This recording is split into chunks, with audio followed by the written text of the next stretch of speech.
Hello, and welcome to another episode of Crizzy Books. I'm Crizzy, or Chris, but only my homeboys call me Chris. And today, I'm going to be doing a review for The Running Man by Stephen King. Or is it Richard Bachman?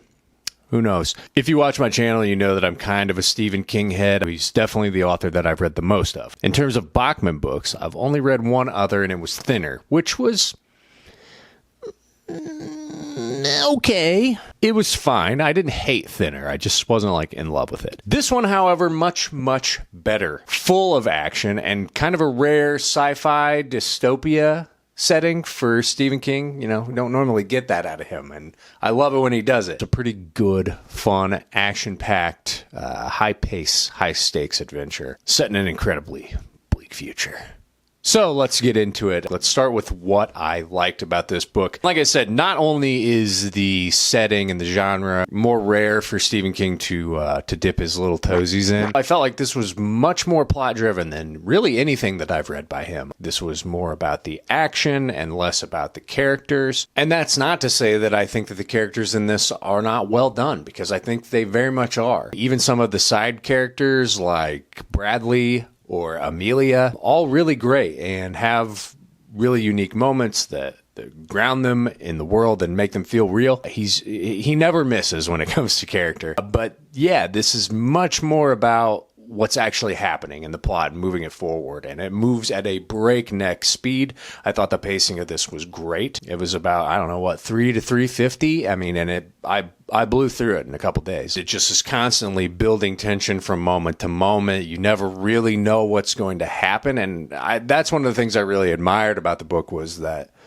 I was guessing the whole time. It feels predictable as you're reading it, but then somehow something happens. It just kept me guessing, and I really never knew how it was going to end up. Another thing that I really loved about this, and I love about books like this, where they're trying to predict some kind of future, maybe not advertently, but inadvertently, predicting it accurately. I think this book was written in the early 80s, and it mirrors a lot of what we're facing now. And I'm sure that there was things that King was basing it off at the time. It's just way more ramped up and more present in our current lives now. Things like economic disparity, corporate-run media, corporate-run society, really. And just kind of the level of dystopia, while very extreme in this story, you could definitely say parallels today. I love it when books can do that, when they can accurately predict a lot of what we see. Reality television, the rise of reality television, and the things that people are willing to put themselves through. I know we're not quite at death games live on TV yet, but couple left turns and we could be there pretty easily. Hey, future Chris here. While I was editing this video, I had another thought about the book that I meant to include in this, but I totally forgot. One of the things that I also really liked, that I think that King was able to accurately predict, or maybe just ramping up what was already happening at the time, is the way in which media and corporations are able to manipulate our feelings and emotions. They kind of guide the narrative on everything. There's a point in this where they're showing who Ben and his family are on TV, and they're distorting the way that they look to make them look more disgusting and more kind of evil in the public's eye. And then also just feeding the public false information about them to make the public hate them.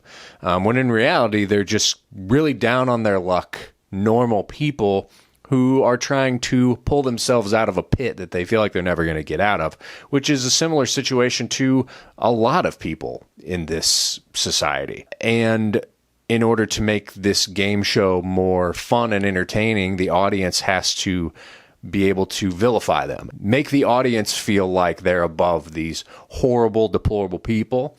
And I feel like that happens all the time. How do we know that a news outlet that is owned by giant corporation is not feeding you false information, is not skewing facts, misleading people to believe some type of narrative that maybe isn't actually reality? And it's all scary accurate. I think it really does a good job of capturing that. And it's funny the amount of characters in this book that Ben comes across that at first are just so afraid of him. Amelia especially, like freaking out, thinking that he is going to rape and murder her, when in reality he's just trying to survive and is a normal person. Even if he is feeding into those fears for his advantage, she quickly realizes and learns that he's just a normal guy. I just really loved that parallel.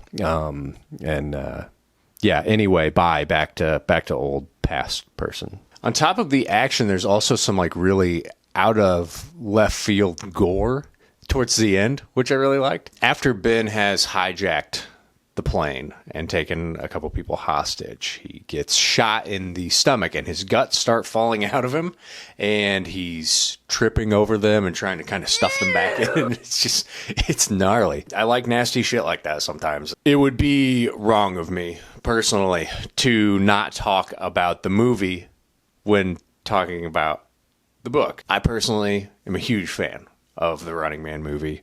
Schwarzenegger absolutely kills it. It's just the best kind of 80s shitty sci-fi action that I go bananas for. I think that movie rules. Having loved the movie for so long, I've always wanted to read this book, and I'm glad that I did.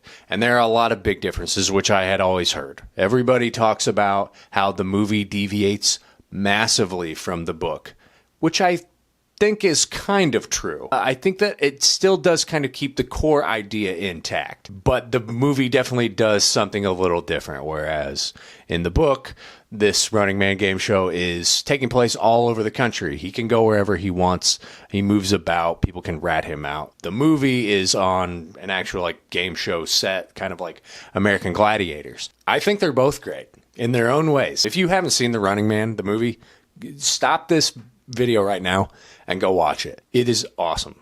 That movie rocks. And anybody who wants to hate on it can kiss my ass. That movie rules. The book rules too. They're both good. Both good. Alpha male, Chad take, both good. In terms of what I didn't like about this book, I don't have anything bad to say about it. I really enjoyed it. I thought it was great. I think that maybe at the end of the day, I didn't love it. I wasn't overly in love with the story or anything like that, but I still thought it was really good. It was a lot of fun. Action-packed. It moves at a lightning pace. I thought it was great. Overall, I'm going to give The Running Man a 4 out of 5. Out of the 2 Bachman books I've read, this is easily the best one so far. Go check it out. It's a lot of fun. But yeah, what do you think? Have you read The Running Man? Have you read The Running Man? Have you read The Running Man? Do you like it? Do you not like it? Sound off in the comments below. Be sure to like the video. Run to hit that subscribe button. And as always, thank you for watching. Bye.